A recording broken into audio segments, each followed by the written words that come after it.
The War Council chamber reeked of smoke and arrogance. Warlord Kravik stood at the head of the obsidian table, his massive frame casting shadows across the holographic display of conquered worlds. His generals flanked him, their armor scarred from countless battles, their eyes hungry for the next conquest. "Humanity sends us a negotiator," Kravik rumbled, his voice like grinding metal. "One human, one female." He emphasized the last word with contempt, his reptilian features twisting into what passed for amusement among his kind. Alexa stood before them, small and seemingly fragile in her simple gray uniform. No armor, no visible weapons, just a woman with auburn hair tied back in a practical bun and eyes that held something the warlord couldn't quite identify. Behind her, barely noticeable in the corner, stood Jackson, her designated observer, a young officer who'd been ordered to document humanity's final diplomatic failure. "You dare come before the Krell Empire with empty hands?" Kravik leaned forward, his claws scraping the table. "Your colonies burn, your fleets scatter, and you send this?" He gestured dismissively at Alexa. She smiled. It wasn't a nervous smile. It wasn't apologetic or fearful. It was the kind of smile that made Jackson's blood run cold, though he'd only met her 3 hours ago during the shuttle ride. He'd asked her once if she was afraid. She'd looked at him with those strange, calm eyes and said, "Fear is just information." Kravik's generals laughed harsh, barking sounds that echoed off the metal walls. But Alexa's smile only widened.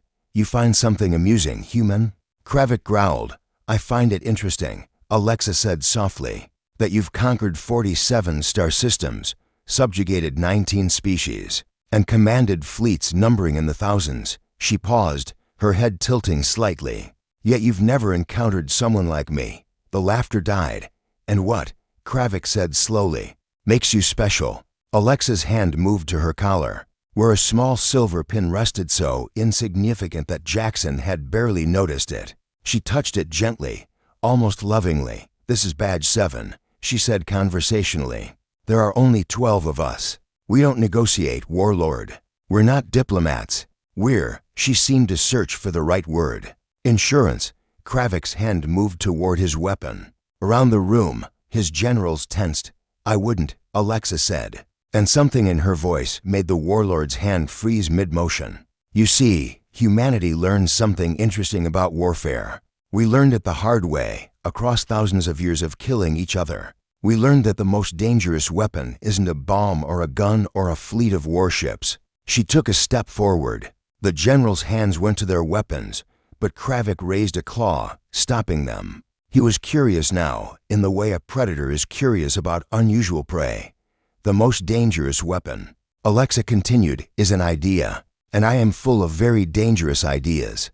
Jackson watched as she reached into her pocket and pulled out a small, crystalline cube.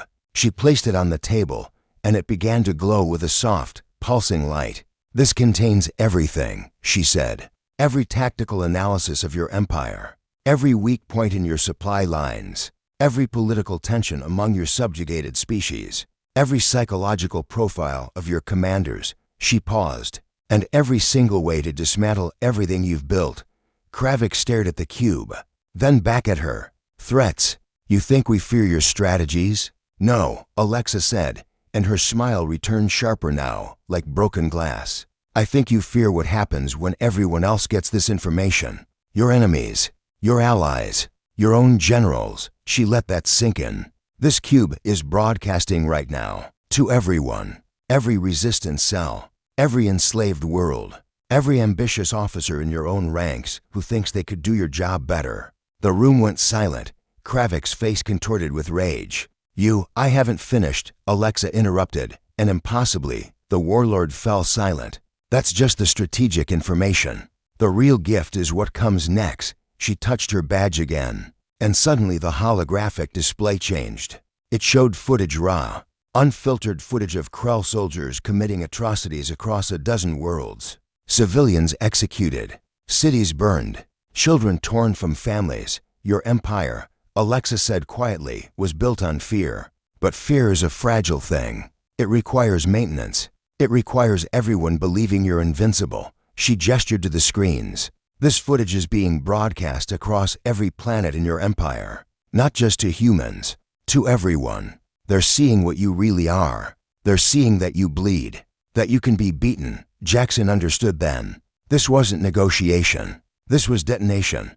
You've started a war you cannot win, Kravik snarled, reaching for his weapon. No, Alexa said, and her voice carried an edge that made even Jackson flinch. I've ended one. Right now, across 47 systems, your subjects are rising up. Your generals are receiving offers from my colleagues, people like me, who know exactly how to turn your empire against itself. Your ships are receiving encrypted messages that make them question their orders. She leaned forward, her smile gone, replaced by something colder. You mocked my smile, Warlord. You thought it was weakness. But humans smile when we're confident. We smile when we know something you don't.